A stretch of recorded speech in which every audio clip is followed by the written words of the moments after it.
Hello, welcome to select up.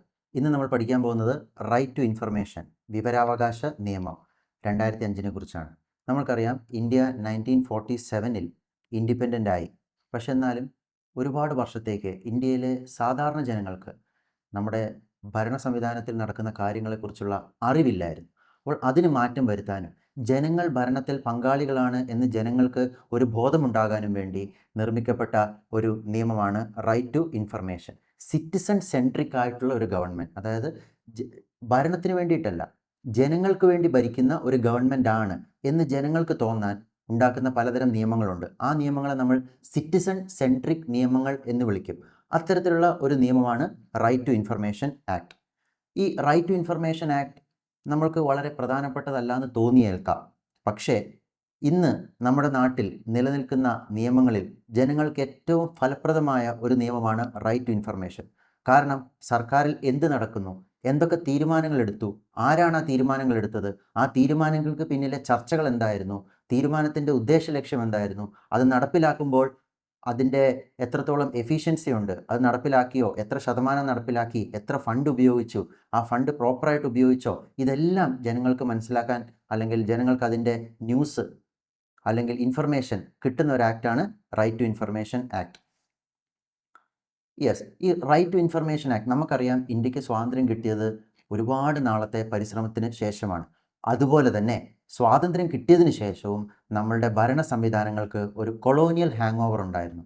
ആ colonial hang over വളരെ പതുക്കെയാണ് മാറി വന്നത്. അങ്ങനെ മാറി വരാൻ സ്വാതന്ത്ര്യത്തിന് ശേഷവും ഒരുപാട് ഒരുപാട് പേര് എടുത്തു. കാരണം കൊളോണിയൽ നിയമങ്ങൾ അതുപോലെ തന്നെ പിന്തുടരാനും കൊളോണിയൽ വ്യവസ്ഥകൾ അതുപോലെ തന്നെ നിലനിർത്താനും പലപ്പോഴും നമ്മളുടെ ഭരണകർത്താക്കൾ, അത് രാഷ്ട്രീയക്കാരായാലും ഉദ്യോഗസ്ഥരായാലും ശ്രമിച്ചു. അപ്പോൾ അങ്ങനെ വന്നപ്പോൾ ജനങ്ങൾക്ക് പലപ്പോഴും ജനങ്ങളിൽ നിന്ന് മാക്സിമം വിവരങ്ങൾ മറച്ചു വെക്കുക, അതുവഴി ജനങ്ങളെ ഒരു ഇഗ്നോറൻറ്റ് ആൾക്കാരാക്കി മാറ്റുക. അങ്ങനെ ഉള്ള ശ്രമമാണ് നമ്മുടെ ഭരണകർത്താക്കളിൽ നിന്ന് പലപ്പോഴും ഉണ്ടായിട്ടുള്ളത്. ഇന്ത്യ ഇൻഡിപെൻഡൻ്റ് ആയതിനു ശേഷവും ഒരുപാട് നാൾ കൊളോണിയൽ ഹാങ് ഓവർ ഉണ്ടായിരുന്നു നമ്മളുടെ ഭരണകർത്താക്കളിൽ. അത് പൊളിറ്റീഷ്യൻസിലായാലും ശരി, ഉദ്യോഗസ്ഥരിലായാലും ബ്യൂറോക്രാറ്റ്സിലായാലും. അപ്പോൾ നമ്മുടെ നാട്ടിൽ ബ്രിട്ടീഷുകാരുടെ കാലത്തുള്ളൊരു നിയമമുണ്ട്, അത് ഇന്നും നിലവിലുണ്ട്, ഒഫീഷ്യൽ സീക്രട്സ് ആക്ട്. ഈ ഒഫീഷ്യൽ സീക്രട്ട് ആക്ട് അനുസരിച്ച് നിങ്ങൾക്ക് പല പരീക്ഷയിലും ഇത് ആവശ്യം വരാം. പല ഫയലുകളെ ടോപ്പ് സീക്രട്ട്, കോൺഫിഡൻഷ്യൽ, റെസ്ട്രിക്റ്റഡ് അങ്ങനെയൊക്കെ ആക്കി വേർതിരിച്ചിട്ടുണ്ട്. ഇനി അങ്ങനെ ഒന്നുമല്ലാത്ത ഡോക്യുമെൻറ്റ്സ് പോലും നമ്മൾ സർക്കാരിൽ ചോദിക്കുമ്പോൾ ഉദ്യോഗസ്ഥരുടെ ആറ്റിറ്റ്യൂഡ് അത് തരാൻ പറ്റില്ല. കാരണം അതെന്താണ്, ഒഫീഷ്യൽ സീക്രട്ട് ആക്ടിൻ്റെ അടിയിൽ വരും, അത് റെസ്ട്രിക്റ്റഡ് ആണ്, കോൺഫിഡൻഷ്യൽ ആണ്, അത് നിങ്ങൾക്ക് തരാൻ പറ്റില്ല, അങ്ങനെയൊക്കെ പറഞ്ഞുകൊണ്ട് അവർ ജനങ്ങളിൽ നിന്ന് മാക്സിമം ഇൻഫർമേഷൻ ഒളിച്ചു വെക്കാൻ നോക്കി. ഇതിന് പ്രധാന കാരണം കറപ്ഷൻ മറയ്ക്കാനാണ്. അതുപോലെ തന്നെ ജനങ്ങൾക്ക് എത്രത്തോളം ഇൻഫർമേഷൻ കിട്ടുന്നോ അത്രത്തോളം അവർ അവെയർ ആവുന്നതിനനുസരിച്ച് അവർ കാര്യങ്ങൾ ചോദിച്ചറിയാനും ചോദ്യം ചെയ്യാനും തുടങ്ങും. ഇതിനെ ഭയന്നിരുന്ന ഒരു ഉദ്യോഗസ്ഥ വൃന്ദമാണ് ഈ നമ്മുടെ നാട്ടിൽ ഒരു സീക്രസിയുടെ ഒരു കൾച്ചർ, അതായത് എന്തും ഏതും ചോദിച്ചാൽ അതെല്ലാം നിങ്ങൾ അറിയേണ്ട ആവശ്യമില്ല, ആരാണ് നിങ്ങൾ ചോദിക്കാൻ, അത്തരമൊരു കൾച്ചർ അവർ കണ്ടുപിടിച്ചു. പക്ഷേ എന്താണ്, സിറ്റിസൺസിന് ഡോക്യുമെൻറ്റ്സ്, അതായത് നമ്മളൊരു ജനാധിപത്യ രാജ്യത്തിൽ ജീവിക്കുമ്പോൾ നമ്മുടെ നാട്ടിൽ എന്താണ് നടക്കുന്നത്, എന്തൊക്കെയാണ് തീരുമാനങ്ങൾ, ആ തീരുമാനങ്ങൾ എങ്ങനെ എടുത്ത തീരുമാനങ്ങൾ എങ്ങനെ നടപ്പിലാക്കി, അതൊക്കെ അറിയാൻ ജനങ്ങൾക്ക് ബാധ്യതയുണ്ട്, അല്ലെങ്കിൽ ജനങ്ങൾക്ക് അതിനുള്ള അവകാശമുണ്ടെന്ന് ഉള്ള അവബോധം ജനങ്ങളിൽ പയ്യെ വളർന്നു വന്നുകൊണ്ടിരുന്നു. പല സ്ഥലത്തു നിന്നായി അതിനുള്ള ആവശ്യങ്ങളും ഉയർന്നു. കാരണം എത്രത്തോളം നമ്മുടെ കയ്യിൽ ഇൻഫർമേഷൻ ഉണ്ടോ അത്രത്തോളം നമുക്ക് കറപ്ഷനും ഉദ്യോഗസ്ഥരുടെ ആർബിട്രറി ഡിസിഷനും തോന്നി പോലെയുള്ള ഡിസിഷൻസും ഒഴിവാക്കാൻ പറ്റും. ഇപ്പോൾ തന്നെ നിങ്ങൾ റോഡ് സൈഡിൽ പോകുമ്പോൾ പലപ്പോഴും ഒരു ബോർഡ് കാണുന്നുണ്ടാവും, ജനങ്ങൾ കാഴ്ചക്കാരല്ല. അതായത് PWD റോഡിൻ്റെ സൈഡിൽ എന്താണ് ബോർഡ് വെച്ചിട്ടുണ്ട്, ബോർഡിൽ എന്താണ്, ജനങ്ങൾ കാഴ്ചക്കാരല്ല. അവിടെ എന്ത് കൊടുത്തിട്ടുണ്ട്, ഓരോ റോഡും, ആ റോഡ് നിർമ്മിച്ച വർഷം, അതിൻ്റെ കോൺട്രാക്ടർ, അതിൻ്റെ എഞ്ചിനീയർ, അതിനെക്കുറിച്ച് കംപ്ലൈൻറ്റ് ഉണ്ടെങ്കിൽ ആരെ വിളിക്കണം. അപ്പോൾ അങ്ങനെയുള്ള കാര്യങ്ങൾ ചെയ്യുമ്പോൾ എന്താണ്, ജനങ്ങൾക്കൊരു ബോധം ഉണ്ടാവും, ഇത് എൻ്റെ നികുതി പണം കൊണ്ട് എടുത്തതാണ്, ഇതിൽ എനിക്ക് പറയാനൊരു അവകാശമുണ്ട്, ഇതിൽ പണി നേരെ നടന്നിട്ടില്ലെങ്കിൽ, അല്ലെങ്കിൽ റോഡ് റിപ്പയർ അല്ലെങ്കിൽ മെയിൻ്റനൻസ് നടക്കുന്നില്ലെങ്കിൽ അതിലൊക്കെ ജനങ്ങൾക്ക് ഇതിന് ഉത്തരവാദി ആരാണ്, ആരെ ഞാൻ ബന്ധപ്പെടണം, എങ്ങനെ ഞാൻ കംപ്ലൈൻറ്റ് പറയണം. അപ്പോൾ അത്തരം കാര്യങ്ങൾ നമുക്കറിയാം. അപ്പോൾ എന്താണ്, എത്ര ഇൻഫർമേഷൻ ജനങ്ങൾക്ക് കിട്ടുന്നോ അത്രയും ജനങ്ങൾക്ക് എന്താണ്, പ്രതികരണശേഷി വർദ്ധിക്കും, കറപ്ഷനുള്ള സാധ്യത കുറയും. പിന്നെ ഇന്ത്യയിൽ നമ്മൾക്കറിയാം, ജനങ്ങളുടെ ഭാഗത്തു നിന്ന് തന്നെ വിവിധ സംഘടനകളുടെ, വ്യക്തികളുടെ ഭാഗത്തു നിന്ന് എന്താണ്, ജനങ്ങൾക്ക് കൂടുതൽ ഇൻഫർമേഷൻ ലഭിക്കണം എന്നുള്ള ആവശ്യം ഉയർന്നതോടൊപ്പം തന്നെ കോൺസ്റ്റിറ്റ്യൂഷണൽ ആൻഡ് ജുഡീഷ്യൽ സപ്പോർട്ട്, അതായത് നമ്മുടെ കോടതികളും പലപ്പോഴും എന്താണ്, ജനങ്ങളുടെ റൈറ്റ് ടു നോ, അറിയാനുള്ള അവകാശത്തെ പലപ്പോഴും സംരക്ഷിച്ചു, അതിനെ ഉയർത്തിപ്പിടിച്ചു. ഉദാഹരണത്തിന് നമുക്കറിയാം ആർട്ടിക്കിൾ 19 കോൺസ്റ്റിറ്റ്യൂഷനിൽ എന്താണ്, ആർട്ടിക്കിൾ 19 ഉണ്ട്, freedom of speech and expression. അതിൽ കോടതി പറഞ്ഞു ഫ്രീഡം ഓഫ് സ്പീച്ച് എന്ന് പറഞ്ഞതിനകത്ത് റൈറ്റ് ടു നോയുണ്ട്. ഓക്കെ, നിങ്ങൾക്ക് എന്താണ് ശരിയായ അറിവുണ്ടെങ്കിൽ മാത്രമേ നിങ്ങൾക്ക് ശരിയായി പ്രതികരിക്കാൻ സാധിക്കൂ. Right to freedom of speech and expression സാധിക്കൂ. അത് പല കേസുകളിലായി കോടതി അത് പറയുകയും ചെയ്തു. പിന്നെ ലോകത്തിൽ മൊത്തത്തിൽ നമ്മുടെ നാട്ടിലൊരു നിയമം വരുമ്പോൾ അത് പലപ്പോഴും നമ്മുടെ രാജ്യത്തിന് പുറത്തുള്ള പല കാര്യങ്ങളും അതിനെ ഇൻഫ്ലുവൻസ് ചെയ്യുന്നു. ഉദാഹരണത്തിന് UN-ൻ്റെ പല തീരുമാനങ്ങളും നമ്മൾ ഇൻ്റർനാഷണലി സൈൻ ചെയ്യുന്ന കൺവെൻഷൻ, ആ കൺവെൻഷൻ നടപ്പിലാക്കാൻ വേണ്ടി നമ്മുടെ നാട്ടിൽ പലപ്പോഴും നമ്മൾ നിയമങ്ങൾ നിർമ്മിക്കുന്നു. അതുപോലെ 1990s എന്താണ്, ലോകത്തിലെ 50ഓളം ജനാധിപത്യ രാജ്യങ്ങൾ എന്താണ് ഫ്രീഡം ഓഫ് ഇൻഫർമേഷൻ നിയമം നിലവിൽ വന്നു. 1990കളിലൂടെ എന്താണ് 50-ൽ പരം രാജ്യങ്ങളിൽ എന്താണ് ഫ്രീഡം ഓഫ് ഇൻഫർമേഷൻ ലോ വന്നു. അപ്പോൾ എന്താണ്, ഇന്ത്യ ഒരു ജനാധിപത്യ രാജ്യമാണ്. ലോകത്തിലെ തന്നെ ഏറ്റവും വലിയ ജനാധിപത്യ രാജ്യമായ ഇന്ത്യയിൽ അന്ന് എന്താണ് ഫ്രീഡം ഓഫ് ഇൻഫർമേഷൻ ആക്റ്റോ അല്ലെങ്കിൽ അതിന് തുല്യമായ മറ്റ് ആക്റ്റുകളോ ഇല്ലായിരുന്നു. അപ്പോൾ എന്താണ് ഇൻ്റർനാഷണൽ ഫോറത്തിൽ നിന്ന് പോലും ഇന്ത്യക്ക് എന്തായി പ്രഷർ വന്നു. പിന്നെ നിങ്ങൾ എപ്പോഴും റൈറ്റ് ടു ഇൻഫർമേഷൻ ആക്ടിനെ കുറിച്ച് പറയുമ്പോൾ അല്ലെങ്കിൽ റൈറ്റ് ടു ഇൻഫർമേഷനെ കുറിച്ച് പറയുമ്പോൾ മറക്കാതെ ഓർത്തിരിക്കേണ്ട ഒരു സംഘടനയാണെന്ത്, MKSS, മസ്ദൂർ കിസാൻ ശക്തി സംഘടന. ഇത് മെയിനായിട്ട് രാജസ്ഥാനിലെ ഒരു സംഘടനയാണ്. എന്താണ്, രാജസ്ഥാനിൽ അന്ന് നിലനിന്നിരുന്ന സോഷ്യൽ ഇഷ്യൂസ്, അതുപോലെ തന്നെ കറപ്ഷൻ, ഗവർണൻസ് ഇഷ്യൂസ്, ഇതിനെല്ലാം എതിരെ പ്രതികരിച്ച ഒരു ഓർഗനൈസേഷനാണ് മസ്ദൂർ കിസാൻ ശക്തി സംഘടന. മസ്ദൂർ എന്ന് പറഞ്ഞ workers, Kisan means farmers. Mainly നമ്മുടെ താഴെക്കടയിലുണ്ടായിരുന്ന ഫാർമേഴ്സിൻ്റെയും ലേബറേഴ്സിൻ്റെയും വെൽബീയിങ്ങിന് വേണ്ടി പ്രവർത്തിച്ച ഒരു സംഘടനയാണെന്ത്, MKSS. ഈ RTIയുടെ ഇവല്യൂഷനെ കുറിച്ച് പറയുമ്പോൾ ഈ RTIയുടെ ആവശ്യത്തെക്കുറിച്ച്, അതിൻ്റെ അനിവാര്യതയെക്കുറിച്ച് സാധാരണ ജനങ്ങളെ ബോധ്യപ്പെടുത്തിയത്, അവരിൽ അവർക്ക് എല്ലാം അറിയാനുള്ള അവകാശമുണ്ട് എന്ന് അവരെ ബോധ്യപ്പെടുത്തിയത് ആരാണ്, MKSS ആണ്. മുമ്പ് ആദ്യമൊക്കെ എങ്ങനെയാണ് ഈ റൈറ്റ് ടു ഇൻഫർമേഷന് വേണ്ടിയിട്ടുള്ള സമരങ്ങൾ നടന്നത്, ക്യാമ്പയിൻ നടന്നത്?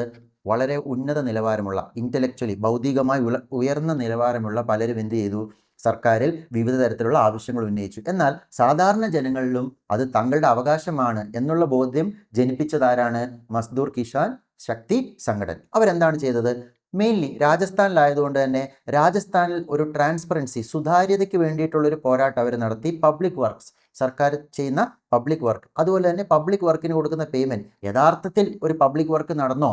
ഇപ്പോൾ റോഡ് പണിതു എന്ന് പറയുന്നു, സർക്കാർ എന്ത് ചെയ്യുന്നു, ബിൽഡിംഗ് പണിതു എന്ന് പറയുന്നു, യഥാർത്ഥത്തിൽ അവിടെ റോഡ് പണി നടന്നോ?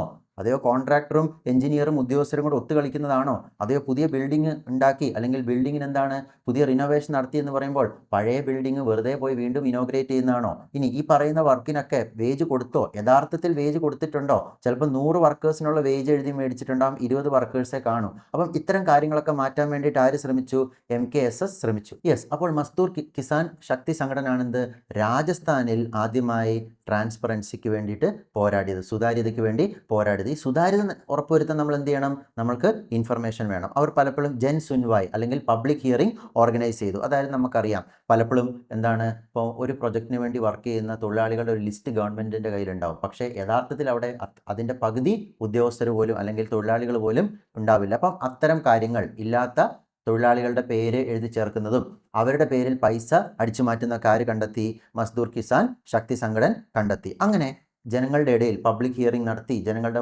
ഉള്ളിൽ എന്താണ് ഈ അവബോധം സൃഷ്ടിച്ച് റൈറ്റ് ടു നോ എന്ന് പറയുന്നത് കുറച്ച് വ്യക്തികൾ ഉണ്ടായിരുന്ന ഒരു മൂവ്മെൻറ്റ് മാറ്റി അവർ പീപ്പിൾസ് മൂവ്മെൻ്റ് ആക്കി അതിനെ മാറ്റി.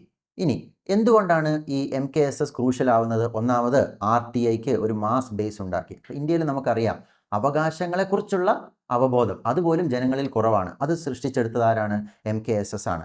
അതുപോലെ തന്നെയാണ് രാജസ്ഥാൻ ഗവൺമെൻറ്. നമുക്കറിയാം ഇന്ത്യയിൽ RTI ആക്ട് വരുന്നത് 2005-ലാണെങ്കിൽ രാജസ്ഥാനിൽ അത് എപ്പോൾ വന്നു, 2000-ൽ തന്നെ വന്നു. പിന്നീട് ഒരു സ്റ്റേറ്റ് ഗവൺമെൻറ് അത് ഉണ്ടാക്കിയപ്പോൾ, അങ്ങനെ ഒരു ആക്ട് ഉണ്ടാക്കിയപ്പോൾ എന്താണ്, നാഷണൽ ലെവലിൽ ഗവൺമെൻറ്റിനും പ്രഷർ വന്നു.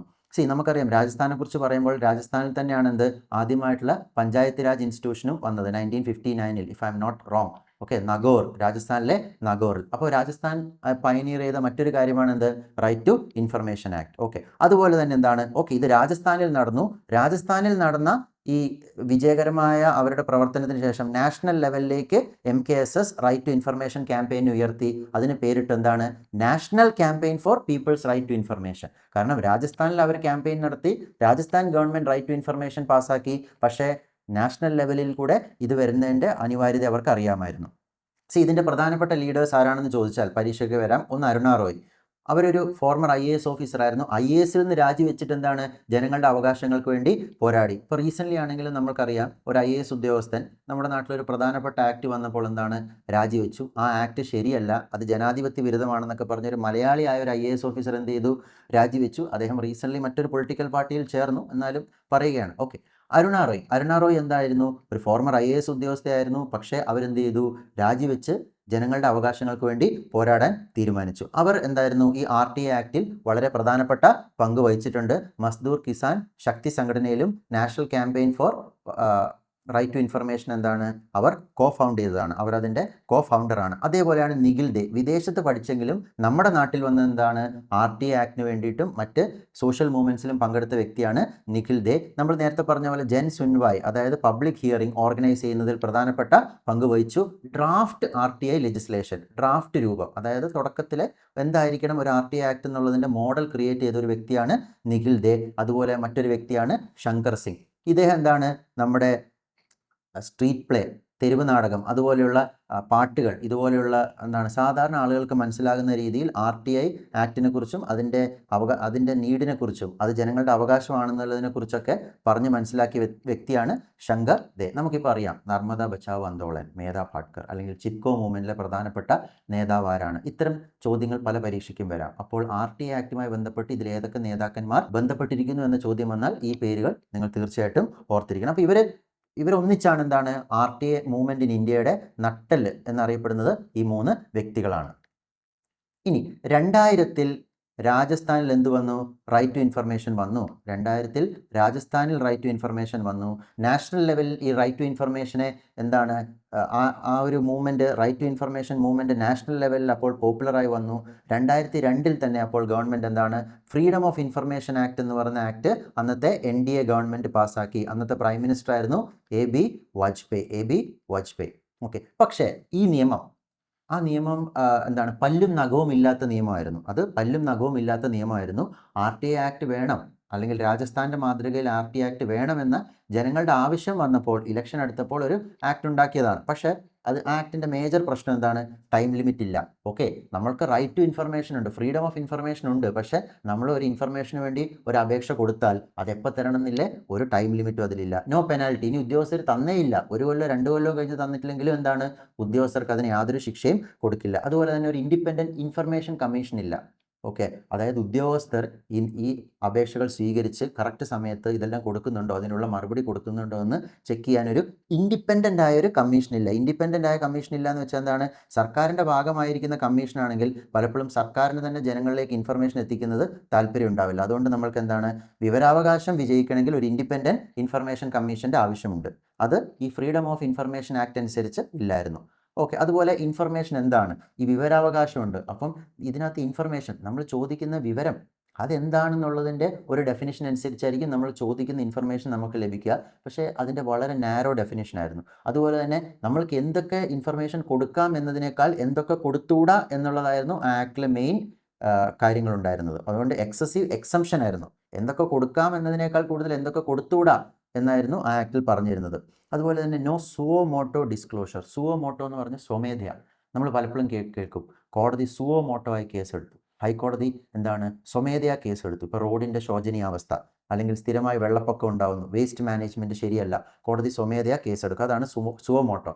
അതുപോലെ തന്നെയാണ് പലപ്പോഴും നമുക്കറിയാം, നമ്മളിപ്പോൾ സർക്കാരിൻ്റെ വെബ്സൈറ്റിൽ പോയാൽ നമ്മൾക്ക് റൈറ്റ് ഇൻഫർമേഷൻ കൊടുക്കാതെ തന്നെ ആ വെബ്സൈറ്റിൽ ഒരുപാട് ഇൻഫർമേഷൻ അവൈലബിൾ ആണ്. അത് വന്നത് RTA ആക്ടിന് ശേഷമാണ്. ഈ റൈറ്റ് ടു ഇൻഫർമേഷൻ ആക്ടിൽ എന്ത് പറയുന്നില്ല, ഓരോ ഗവൺമെൻറ് ഡിപ്പാർട്ട്മെൻറ്റും അവരുടെ വെബ്സൈറ്റിൽ അല്ലെങ്കിൽ എവിടെയാണ് അവർക്ക് പോസിബിൾ ആയിട്ടുള്ളത് ആ സ്ഥലത്ത് ജനങ്ങൾക്ക് മാക്സിമം ഇൻഫർമേഷൻ കൊടുക്കണമെന്നുള്ള ഒരു പ്രൊവിഷനും ഫ്രീഡം ഓഫ് ഇൻഫർമേഷൻ ആക്ടിൽ ഇല്ലായിരുന്നു. മാത്രമല്ല ഇത് ഒരിക്കലും ഓപ്പറേഷണലൈസ് ആയില്ല. അതായത് ഒരു ആക്ട് പാസ്സാക്കി, ഓക്കെ, ഒരു ബില്ല് വരുന്നു, ബില്ല് എന്താണ് പാർലമെൻറ്റിൽ ഡിസ്കഷൻ കഴിഞ്ഞ് 2 സഭകളും പാസ്സാക്കി കഴിയുമ്പോൾ പ്രസിഡൻറ്റും കൂടെ ഒപ്പിട്ട് കഴിയുമ്പോൾ അത് ആക്ട് ആവും. പക്ഷേ ബില്ലിൻ്റെ ഓരോ റൂൾസ്, ബൈലോസ്, അല്ലെങ്കിൽ അതിൻ്റെ ഇമ്പോർട്ടൻ്റ് ആയിട്ടുള്ള ക്ലോസസ്, അതൊക്കെ പിന്നീട് ഉദ്യോഗസ്ഥരാണ് ഉണ്ടാക്കുന്നത്. കാരണം ഒരു ആക്ടിൻ്റെ എല്ലാ കാര്യങ്ങളും പാർലമെൻറ്റിൽ ഡിസ്കസ് ചെയ്യപ്പെടുന്നില്ല. പിന്നെന്താണ് സബോർഡിനേറ്റ് ലെജിസ്ലേഷൻ എന്ന് പറയും അതിനെ. അതൊരിക്കലും ആക്കിയില്ല. അതായത് ഇലക്ഷൻ എടുത്തപ്പോൾ ആക്ട് പാസ്സാക്കി, ആ ആക്ടിന് തന്നെ ഇത്രയും പോരായ്മകളുണ്ടായിരുന്നു. എന്നാൽ ഈ പോരായ്മകളിലെ ആക്ട് പോലും ഓപ്പറേഷണലൈസ് ചെയ്യാൻ എന്തുണ്ടാക്കിയില്ല, അതിൻ്റെ റൂൾസ് ഫ്രെയിം ചെയ്തില്ല, ആക്ടിൻ്റെ റൂൾസ് ഫ്രെയിം ചെയ്തില്ല. അപ്പോൾ ഇങ്ങനെ വന്നപ്പോൾ 2004 പുതിയ സർക്കാർ നിലവിൽ വന്നു, UPA ഗവൺമെൻറ് നിലവിൽ വന്നു. അതൊരു കൊയിലീഷൻ ഗവൺമെൻറ് ആയിരുന്നു. കൊയിലീഷൻ ഗവൺമെൻറ്റിന് അവർക്കൊരു കോമൺ മിനിമം പ്രോഗ്രാം ഉണ്ടായിരുന്നു. അതായത് പല പാർട്ടികൾ ഒന്നിച്ചാണ് ഈ കോമൺ മിനിമം പ്രോഗ്രാമിന് അതായത് കൊയിലീഷൻ പാർട്ടികൾ എല്ലാവരും കൂടെ അവർ ഒന്നിക്കുന്ന നമ്മൾക്കൊരു കോമൺ മിനിമം പ്രോഗ്രാം ഉണ്ട്. നമ്മളുടെ ഗവൺമെൻറ്റിൻ്റെ ലക്ഷ്യം മിനിമം ചില കാര്യങ്ങൾ നടപ്പിലാക്കണം. അതിലൊന്നായിരുന്നു റൈറ്റ് ടു ഇൻഫർമേഷൻ ആക്ട്. അങ്ങനെ freedom of information act 2002 replace ചെയ്തുകൊണ്ട് എന്ത് വന്നു, right to information act of 2005. ഈ ആക്ടിൻ്റെ ബേസിക് പ്രിൻസിപ്പിൾസ്, അടിസ്ഥാന തത്വങ്ങൾ എന്താണ്? ട്രാൻസ്പെറൻസി, അതായത് ജനങ്ങൾക്ക് എന്ത് കിട്ടണം, എല്ലാ ഇൻഫർമേഷനും കിട്ടണം, സുതാര്യത വരണം. അക്കൗണ്ടബിലിറ്റി, ഉദ്യോഗസ്ഥർക്ക് അക്കൗണ്ടബിലിറ്റി വേണം. നമ്മളിപ്പം ഒരു കാര്യം ചെയ്താൽ അത് ഇന്ന ആൾക്കാണ് അതിൻ്റെ ഉത്തരവാദിത്തം എന്ന് ജനങ്ങൾക്ക് മനസ്സിലാക്കണം. ഏറ്റവും പ്രധാനപ്പെട്ടത് പാർട്ടിസിപ്പേറ്ററി ഡെമോക്രസി. ഡെമോക്രസി എന്ന് പറഞ്ഞാൽ ജനാധിപത്യമാണ്. ഓക്കെ, ജനങ്ങൾ തിരഞ്ഞെടുക്കുന്ന ഗവൺമെൻറ്. പക്ഷെ ജനങ്ങൾ തിരഞ്ഞെടുത്ത ഗവൺമെൻറ്റിലെ തീരുമാനങ്ങളിൽ ജനങ്ങൾക്ക് തന്നെ ഒരു റോള് വേണം. അതാണ് പാർട്ടിസിപ്പേറ്ററി ഡെമോക്രസി. ഈ റോള് വേണമെങ്കിൽ എന്ത് ചെയ്യണം, നമ്മൾക്ക് ഇൻഫർമേഷൻ വേണം. ഓക്കെ, നമ്മൾക്കറിയാം 1990s 50ഓളം രാജ്യങ്ങളിൽ ഉണ്ടായിരുന്നപ്പോൾ ഇന്ത്യയിൽ എന്തില്ല, വിവരാവകാശ നിയമമില്ല. പക്ഷെ നമ്മൾ പാസ്സാക്കി കഴിഞ്ഞപ്പോൾ 2005 നമ്മളുടെ റൈറ്റ് ടു ഇൻഫർമേഷൻ അന്ന് ഗ്ലോബലി തന്നെ ഉണ്ടായിരുന്ന one of the best information laws ആയിരുന്നു. ഓക്കെ, അങ്ങനെ ഏറ്റവും ബെസ്റ്റ് നിയമങ്ങളിൽ ഒന്നാവാൻ ചില കാരണങ്ങളുണ്ട്. അതിന് തന്നെ ഇൻഫർമേഷൻ, റൈറ്റ് ടു ഇൻഫർമേഷനിൽ എന്തൊക്കെ വിവരങ്ങൾ ജനങ്ങൾക്ക് ലഭിക്കാം എന്നതിനെക്കുറിച്ച് പറയുന്നു. അത് വളരെ എക്സ്റ്റെൻസീവ് ആയിരുന്നു. ഓക്കെ, ഒന്നാമത് റെക്കോർഡ്സ്, സർക്കാരിൻ്റെ എല്ലാ റെക്കോർഡും, എല്ലാ ഡോക്യുമെൻറ്റും, emails, memo, circular, report, log book, samples, ഇതെല്ലാം എന്തിൻ്റെ കീഴിൽ വന്നു, നമ്മളുടെ RTI 2005 ഡെഫിനിഷൻ്റെ കീഴിൽ വന്നു. അതായത് വളരെ വളരെ എക്സ്റ്റെൻസീവ് ആയിട്ടുള്ളൊരു ഡെഫിനിഷനാണ്. ഓക്കെ, ഈവൻ പ്രൈവറ്റ് ബോഡീസിൽ നിന്ന് ഒരു പ്രൈവറ്റ് കമ്പനിയുടെ ഇൻഫർമേഷനും കൂടെ നമുക്ക് ലഭിക്കാം.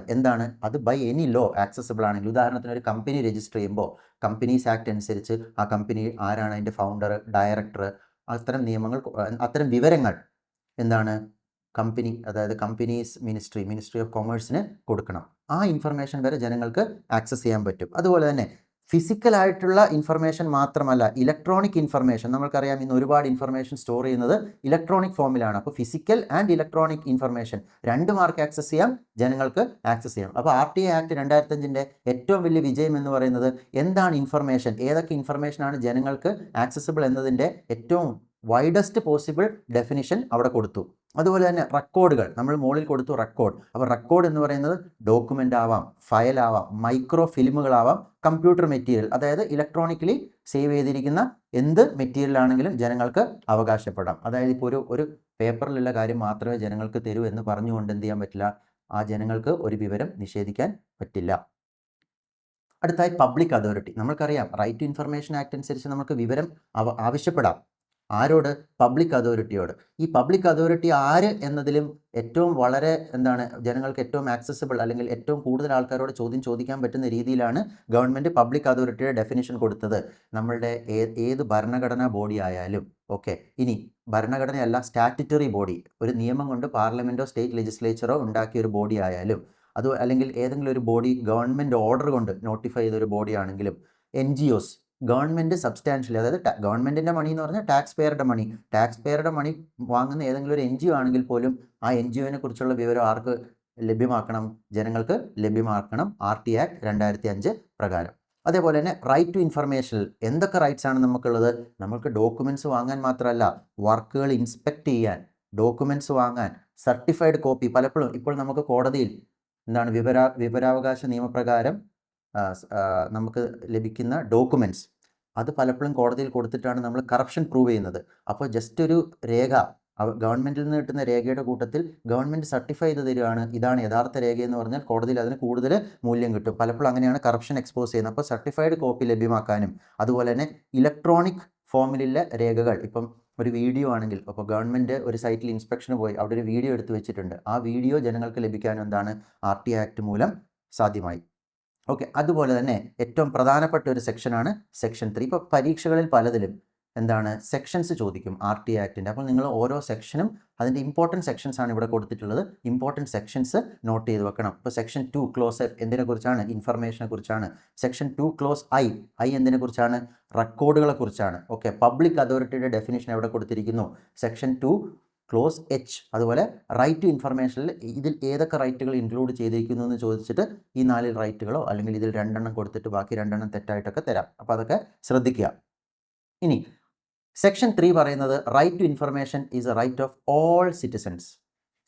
ലോക്കസ് സ്റ്റാൻഡേ എന്ന് പറയുന്ന ഒരു കോൺസെപ്റ്റ് ഉണ്ട്. ഇപ്പോൾ നമ്മൾ കോടതിയിൽ ഒരു കേസ്, ഇപ്പോൾ എൻ്റെ വീട്ടിൽ മോഷണം പോയി, ഓക്കെ, അത് പോലീസ് അന്വേഷിക്കുന്നില്ല, ഞാൻ എന്നിട്ട് കോടതി ഡയറക്റ്റ് കംപ്ലയിൻറ്റ് കൊടുക്കുകയാണ്, പോലീസ് അന്വേഷിക്കുന്നില്ല, അതെനിക്ക് കൊടുക്കാൻ പറ്റും, കാരണം എനിക്ക് എന്തുണ്ട്?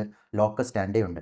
ഓക്കെ, പക്ഷേ റൈറ്റ് ടു ഇൻഫർമേഷനിൽ പറയുന്നത് ഒരു റൈറ്റ്, ഒരു ഇൻഫർമേഷൻ ഒരു ഇൻഡിവിജ്വൽ ചോദിക്കുകയാണെങ്കിൽ എന്തുകൊണ്ടത് ചോദിക്കുന്നു എന്ന് ആ വ്യക്തി പറയേണ്ട ആവശ്യമില്ല. ഉദാഹരണത്തിന് എൻ്റെ വീടിൻ്റെ മുമ്പിലെ റോഡ് ടാർ ചെയ്യുമ്പോൾ അഴിമതി നടന്നോ എന്നറിയാൻ മാത്രമല്ല, മേ ബി വേറൊരു ജില്ലയിലെ റോഡ് ടാർ ചെയ്തപ്പോൾ അഴിമതി നടന്നോ എന്നറിയാൻ ആ റോഡിൻ്റെ ടെൻഡർ എത്ര തുകയ്ക്കാണ് വിളിച്ചത്, അവിടെ പണി എത്ര നാൾ നടന്നു, എല്ലാ ഇൻഫർമേഷനും എനിക്ക് ചോദിക്കുക. അതായത് ലോക്കൽ സ്റ്റാൻഡ് ഇല്ല. ഒരു സിറ്റിസൺ ആണോ നിങ്ങൾക്ക് എല്ലാം അറിയാനുള്ള അവകാശമുണ്ട്. ഓക്കെ, ഇനി suo motu disclosure section 4 RTA ആക്ടിലെ സെക്ഷൻ 4 പറയുന്നത് എന്താണ്?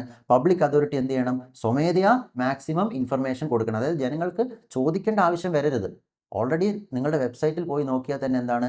മാക്സിമം ഇൻഫർമേഷൻ ഓൾറെഡി അവൈലബിൾ ആയിരിക്കണം എന്നാണ് എന്ത് RTA പറയുന്നത്. അതായത് ഇപ്പോൾ ഇലക്ഷൻ കമ്മീഷൻ ആണെങ്കിൽ ഇലക്ഷൻ കമ്മീഷൻ്റെ വെബ്സൈറ്റിൽ എന്ത് വേണം? ഇലക്ഷൻ കമ്മീഷൻ്റെ ഫംഗ്ഷൻ, ഡ്യൂട്ടി, പവർ എന്താണ്, അവരുടെ ആനുവൽ ബഡ്ജറ്റ് എത്രയാണ്, എക്സ്പെൻഡിച്ചർ എത്രയാണ്, അവരൊരു പ്രധാനപ്പെട്ട ഡിസിഷൻ എടുത്തിട്ടുണ്ടെങ്കിൽ ആ ഡിസിഷൻ എത്ര പേര് കൂടിയാണ് എടുത്തത്, ഏത് മീറ്റിങ്ങിൽ വെച്ചാണ് എടുത്തത്. ഓക്കെ, പിന്നെ അവരുടെ വെബ്സൈറ്റിൽ എന്ത് കൊടുക്കണം? Public information officer, right to information act അനുസരിച്ച് നമ്മൾ അപേക്ഷ സമർപ്പിക്കേണ്ട വ്യക്തിയാണ് public information officer, assistant public information officer. അവരുടെ കോൺടാക്ട് ഡീറ്റെയിൽസ് അതെല്ലാം അവിടെ കൊടുത്തിരിക്കണം. ഇതെന്താണ്? ഗവൺമെൻറ് ഏജൻസികൾ അല്ലെങ്കിൽ പബ്ലിക് അതോറിറ്റി ഇത് ഫോളോ ചെയ്താൽ ജനങ്ങൾക്ക് RTA ആപ്ലിക്കേഷൻ കൊടുക്കേണ്ട ആവശ്യം പോലും വരില്ല. മജോറിറ്റി കേസിൽ എന്താണ്? ജസ്റ്റ് വെബ്സൈറ്റിൽ പോയാൽ നമ്മൾക്ക് എന്ത് കിട്ടും? ഇൻഫർമേഷൻ കിട്ടും. അടുത്തത് സെക്ഷൻ 5 പറയുന്നത് എന്താണ്? എല്ലാ പബ്ലിക് അതോറിറ്റിയിലും ആര് വേണം? Public information officer and or assistant public information officer. അതുപോലെ തന്നെ സെക്ഷൻ 6 പറയുന്നത് എന്താണ്? RTA ആപ്ലിക്കേഷൻ എന്തായിരിക്കണം? മാക്സിമം സിമ്പിൾ ആയിരിക്കണം. അതായത് ഒരു കാരണം, നമ്മളിപ്പോൾ ഒരു RTA അപേക്ഷ കൊടുക്കുമ്പോൾ, ഇപ്പോൾ ഒരു സർക്കാർ ആശുപത്രിയിൽ ആവശ്യത്തിന് മരുന്നുണ്ടോ, ആ അപേക്ഷ നമ്മൾ കൊടുക്കുമ്പോൾ ഓക്കെ, ഞാൻ ഇന്ന രോഗിയാണ്, എനിക്ക് ഇന്ന അസുഖമുണ്ട്, അതുകൊണ്ടാണ് ഞാൻ ഈ ആപ്ലിക്കേഷൻ കൊടുക്കുന്നത്, അത്തരത്തിലുള്ള ഒരു എക്സ്പ്ലനേഷനും കൊടുക്കേണ്ട ആവശ്യമില്ല. ഈവൻ ഹാൻഡ് റിട്ടൺ ആയി വരെ നമുക്ക് ആപ്ലിക്കേഷൻ കൊടുക്കാൻ പറ്റണം. പിന്നെ സപ്പോസ് നമ്മളിപ്പോൾ റോഡിൻ്റെ അഴിമതി പറയുകയെന്ന് വിചാരിക്കുക. നമുക്കറിയാം ചില റോഡ് നാഷണൽ ഹൈവേ ആണ്, അതോറിറ്റിയാണ് പണിയുന്നത്, ചിലത് public works department, state government ആണ് പണിയുന്നത്, ചിലത് പഞ്ചായത്താണ്, ലോക്കൽ സെൽഫ് ഗവൺമെൻറ് എഞ്ചിനീയറിംഗ് ആയിരിക്കും അതിൻ്റെ റെസ്പോൺസിബിലിറ്റി. ഇപ്പോൾ എനിക്കറിയില്ല ഒരു റോഡ് അത് PWDയുടെ ആണോ പഞ്ചായത്തിൻ്റെ ആണോ. ഞാൻ സപ്പോസ് PWDയിൽ പോയി ഒരു റൈറ്റ് ടു ഇൻഫർമേഷൻ കൊടുത്തു. അപ്പോൾ അവർ പറയുകയാണെന്ത്? ഇത് പഞ്ചായത്തിൻ്റെ റോഡാണെന്ന് പറഞ്ഞാൽ ഞാൻ അവിടുന്ന് അപ്ലിക്കേഷൻ വാങ്ങി പഞ്ചായത്തിൽ കൊടുക്കേണ്ട ആവശ്യമില്ല. എന്താണ്? PWDയിൽ നിന്ന് അവർ ലോക്കൽ സെൽഫ് ഗവൺമെൻറ്റിലേക്ക് എൻ്റെ RTA അവർ ട്രാൻസ്ഫർ ചെയ്യും 5 ദിവസത്തിനുള്ളിൽ. ഓക്കെ, അതായത് നമ്മളിട്ട് വട്ടം കറക്കേണ്ട ആവശ്യമില്ല, അവരത് ചെയ്തോളും. അല്ലെങ്കിൽ ഈ ഒറ്റ പ്രൊവിഷൻ്റെ പേരിൽ ഇത് ഞങ്ങളുടെ ഉത്തരവാദിത്വം അല്ല എന്നും പറഞ്ഞ് അവർ ജനങ്ങളെ വട്ടം കറക്കും. ഇനി ടൈം ലിമിറ്റ് ഉണ്ട്. ഇതും എന്താണ്? ഫ്രീഡം ഓഫ് ഇൻഫർമേഷൻ ആക്റ്റും റൈറ്റ് ടു ഇൻഫർമേഷൻ ആക്റ്റും തമ്മിലുള്ള ഏറ്റവും പ്രധാനപ്പെട്ട ഡിഫറൻസിൽ ഒന്നാണെന്ത്? ഇൻഫർമേഷൻ്റെ ഡെഫിനിഷൻ, അതുപോലെ തന്നെ ടൈം ലിമിറ്റ്. നമ്മൾക്ക് റൈറ്റ് ടു ഇൻഫർമേഷൻ ഉണ്ട്, എന്നാൽ അത് എപ്പോൾ തരണം? ഓക്കെ, എന്താണ്? നിങ്ങൾക്ക് വിവരാവകാശമുണ്ട്, പക്ഷെ അത് എപ്പോൾ തരണമെന്ന് ഞാൻ തീരുമാനിക്കുന്ന ഒരു ഉദ്യോഗസ്ഥൻ പറയുന്ന അവസ്ഥ ഉണ്ടായാൽ അയാൾക്ക് വേണ്ടാത്ത അല്ലെങ്കിൽ നമ്മൾ അറിയരുതെന്ന് അദ്ദേഹം ഉദ്ദേശിക്കുന്ന ഒരു ഇൻഫർമേഷൻ ആണെങ്കിൽ അത് നമുക്ക് ഒരിക്കലും ലഭിക്കില്ല. അതുകൊണ്ട് തന്നെ ഇവിടെ ടൈം ലിമിറ്റ് പ്രിസ്ക്രൈബ് ചെയ്തിരിക്കുന്നു. നോർമൽ കേസിൽ ഒരു RTA നമ്മൾ ഫയൽ ചെയ്താൽ 30 ദിവസത്തിനുള്ളിൽ നമുക്കത് ലഭിക്കണം. ഒരു വ്യക്തിയുടെ ജീവനോ അല്ലെങ്കിൽ അദ്ദേഹത്തിൻ്റെ life and liberty, freedom, okay, അതുമായി ബന്ധപ്പെട്ടതാണെങ്കിൽ 48 മണിക്കൂറിനുള്ളിൽ, അതായത് ആ ഇൻഫർമേഷൻ നമുക്ക് ലഭിച്ചാൽ മാത്രമേ ഒരു വ്യക്തിയുടെ ജീവൻ നമുക്ക് രക്ഷപ്പെടുത്താൻ പറ്റൂ, അല്ലെങ്കിൽ അദ്ദേഹത്തിൻ്റെ സ്വാതന്ത്ര്യം നമുക്ക് എൻഷുർ ചെയ്യാൻ പറ്റുള്ളൂ എന്നുണ്ടെങ്കിൽ 48 മണിക്കൂറിനുള്ളിൽ എന്ത് ചെയ്യണം? ആ ഇൻഫർമേഷൻ കൊടുക്കണം. ഇനി ഒരു തേർഡ് പാർട്ടി ഇൻഫർമേഷൻ ആണെങ്കിൽ 40 ദിവസമാണ് അഡീഷണൽ. ഓക്കെ, നോർമൽ കേസിൽ 30 ദിവസം, ലൈഫ് ആൻഡ് ലിബർട്ടിയുമായി ബന്ധപ്പെട്ടതാണെങ്കിൽ 48 മണിക്കൂർ, അതുപോലെ തേർഡ് പാർട്ടി ഇൻഫർമേഷൻ ആണെങ്കിൽ 40 ദിവസം. തേർഡ് പാർട്ടി ഇൻഫർമേഷൻ ആണെങ്കിൽ 40 ദിവസം. അങ്ങനെ തേർഡ് പാർട്ടി ഇൻഫർമേഷന് 40 ദിവസത്തിനുള്ള കാരണങ്ങളുണ്ട്, അത് നമ്മൾ പിന്നീട് കാണും. ഇനി എക്സംഷൻസും ഉണ്ട്. ഓക്കെ, ജനങ്ങൾക്ക് അറിയാനുള്ള അവകാശമുണ്ട്, ഓക്കെ, വിവരാവകാശമുണ്ട്, പക്ഷേ എന്ന് വെച്ച് എല്ലാം കൊടുക്കാൻ പറ്റില്ല. രാജ്യത്തിൻ്റെ സുരക്ഷയെ, ഓക്കെ, സോവറിനിറ്റിയെ, അഖണ്ഡതയെ, ഓക്കെ, പരമാധികാരത്തെ, ഇതിനെല്ലാം ബാധിക്കുന്ന കാര്യങ്ങളെക്കുറിച്ച് ഇൻഫർമേഷൻ കൊടുക്കാൻ പറ്റില്ല. Court bar disclosure. ഇപ്പോൾ കോടതി ചില കേസുകളിൽ എന്താണ് മാധ്യമങ്ങളോടും ഗവൺമെൻറ്റിനോടും പറയും ഇതിനെക്കുറിച്ചുള്ള ഇൻഫർമേഷൻ ആർക്കും കൊടുക്കരുത്. അത്തരം കേസുകളിൽ എന്ത് ചെയ്യാൻ പറ്റില്ല, ഇൻഫർമേഷൻ കൊടുക്കാൻ പറ്റില്ല. അങ്ങനെ കൊടുത്താൽ അതെന്താവും, കണ്ടംപ്റ്റ് ഓഫ് കോർട്ട് ആവും. പിന്നെ ട്രേഡ് സീക്രട്ട്. ഓക്കെ, നമ്മൾക്ക് എന്താണ് കൊക്കക്കോളയുടെയോ പെപ്സിയുടെയോ ഇൻഗ്രീഡിയൻ്റ് അറിയണം. നമ്മൾ ഗവൺമെൻറ്റിലോട്ട്, കാരണം ആ കൊക്കക്കോളയും പെപ്സിയും ഇന്ത്യയിൽ രജിസ്റ്റർ ചെയ്യണമല്ലോ. നമ്മൾ മിനിസ്ട്രി ഓഫ് കൊമേഴ്സിൽ ഒരു RTA കൊടുക്കുകയാണ്. കൊക്കക്കോളയുടെയും അല്ലെങ്കിൽ പെപ്സിയുടെയും ഇൻഗ്രീഡിയൻറ്റ് അറിയണമെന്ന് പറഞ്ഞാൽ അത് ആ കമ്പനിയുടെ നിലനിൽപ്പിനെ ബാധിക്കും. കാരണം അത് അവരുടെ ട്രേഡ് സീക്രട്ടാണ്. അപ്പോൾ ട്രേഡ് സീക്രട്ട്, കോപ്പി റൈറ്റ്, ഇത്തരം കാര്യങ്ങൾ കൊടുക്കാറില്ല. ജുഡീഷ്യറി റിലേഷൻഷിപ്പ്, രണ്ടുപേർ തമ്മിൽ ഒരു ട്രസ്റ്റിൻ്റെ പേരിലുള്ള, അവർ തമ്മിലുള്ള വിശ്വാസത്തിൻ്റെ പേരിൽ അവർ എഗ്രി ചെയ്തിരിക്കുന്ന കോൺട്രാക്റ്റുകൾ, ഇപ്പോൾ രണ്ട് കമ്പനികൾ തമ്മിലുള്ള കോൺട്രാക്ട്, അത് നമ്മൾ അറിയേണ്ട ആവശ്യമില്ല, അത് തരാൻ പറ്റില്ല. പിന്നെ ഫോറിൻ ഗവൺമെൻറ്, ഇന്ത്യൻ ഗവൺമെൻറ്റുമായുള്ള ബന്ധപ്രകാരം ഫോറിൻ ഗവൺമെൻറ് പല ഇൻഫർമേഷനും ഗവൺമെൻറ്റിന് നൽകുന്നു. ഇൻ്റലിജൻസ് വിവരങ്ങളായിരിക്കാം, അല്ലെങ്കിൽ സാമ്പത്തിക കുറ്റകൃത്യങ്ങളെക്കുറിച്ചായിരിക്കാം, പല വിവരങ്ങളും. അത് ഓർഡിനറി സിറ്റിസൺസിന് കൊടുക്കില്ല, കാരണം അത് ഫോറിൻ ഗവൺമെൻറ്റും ഇന്ത്യൻ ഗവൺമെൻറ്റും തമ്മിലുള്ള ബന്ധത്തെ ബാധിക്കും. പിന്നെ വ്യക്തിയുടെ സ്വാതന്ത്ര്യത്തിൽ, ഇപ്പോൾ ഒരു ഇൻഫർമേഷൻ പബ്ലിക് ആക്കിയാൽ ഏതെങ്കിലും ഒരു വ്യക്തിയുടെ ജീവന് ഒരു ഹാനി ഉണ്ടാകുമെന്ന് പബ്ലിക് ഇൻഫർമേഷൻ ഓഫീസർക്ക് തോന്നുകയാണെങ്കിൽ അത്തരം ഇൻഫർമേഷൻ എന്താണ്, RTA പ്രകാരം കൊടുക്കില്ല.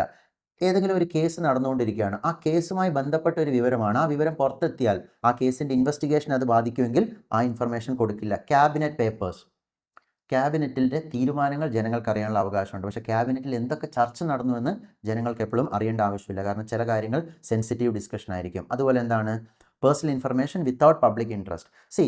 നമ്മൾക്കൊരു വ്യക്തിയുടെ പേഴ്സണൽ ഇൻഫർമേഷൻ അറിയേണ്ട ആവശ്യമില്ല, പക്ഷേ അതറിയാം എന്തെങ്കിലും ഒരു പബ്ലിക് ഇൻട്രസ്റ്റ് ഉണ്ടെങ്കിൽ. അപ്പോൾ നമ്മളൊരു വ്യക്തിയുടെ, ഉദാഹരണത്തിന് ഒരു വ്യക്തിയുടെ, ഒരു പ്രൈവറ്റ് വ്യക്തിയുടെ വാർഷിക വരുമാനം എത്രയാണ് നമ്മൾ ചോദിക്കുകയാണ്.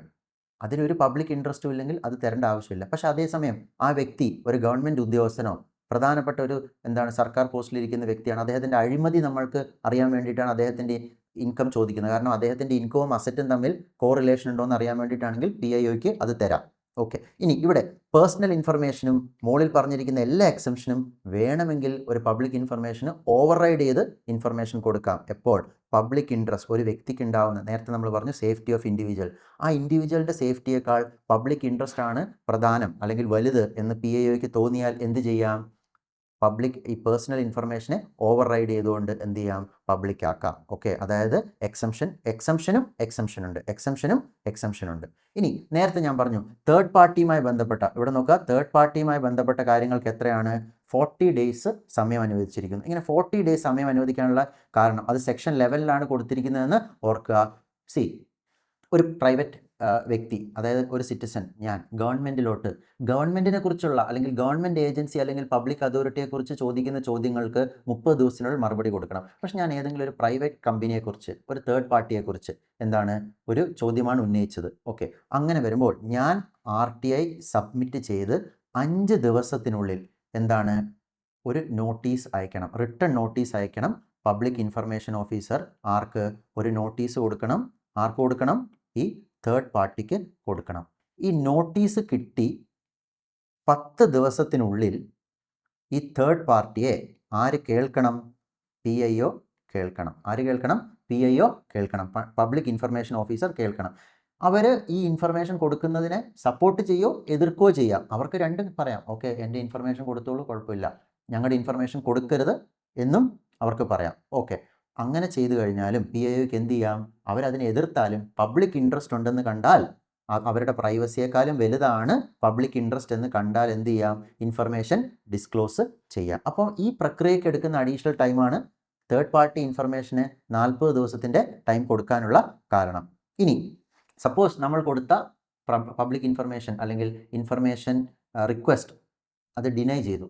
നേരത്തെ പറഞ്ഞ ഏതെങ്കിലും ഒരു എക്സംഷൻ്റെ പേരിൽ, ഇവിടെ പറഞ്ഞ സെക്ഷൻ 8 ക്ലോസ് 1 ഏതെങ്കിലും എക്സംഷൻ്റെ പേരിൽ എന്ത് ചെയ്തു, ഇൻഫർമേഷൻ ഡിനൈ ചെയ്താൽ നമുക്ക് എന്ത് ചെയ്യാം, അപ്പീൽ കൊടുക്കാം. ഇതും റൈറ്റ് ടു ഇൻഫർമേഷൻ ആക്ടിനെ സ്ട്രോങ് ആക്കുന്നതാണ്. നമ്മളൊരു ഓഫീസിൽ പോയി റിക്വസ്റ്റ് കൊടുത്തവർ ഡിനൈ ചെയ്താൽ നമുക്ക് അപ്പീൽ കൊടുക്കാനുള്ള പ്രൊവിഷൻ ഉണ്ടെന്ന് പറയുമ്പോൾ നമ്മളെ കേൾക്കാനും റെമഡി തരാനും കൂടുതൽ ആൾക്കാരുണ്ടെന്നാണ്. ഓക്കെ, ഫസ്റ്റ് അപ്പീൽ സെക്ഷൻ 19(1) പ്രകാരമാണ്. ഓക്കെ, അത് യൂഷ്വലി ഏത് ഡിപ്പാർട്ട്മെൻറ്റിലാണോ ഓർഗനൈസേഷനിലാണോ നമ്മൾ റൈറ്റ് ടു ഇൻഫർമേഷൻ കൊടുത്ത് അവിടെ തന്നെ ആയിരിക്കും അതിൻ്റെ റൈറ്റ് ഫസ്റ്റ് അപ്പീൽ.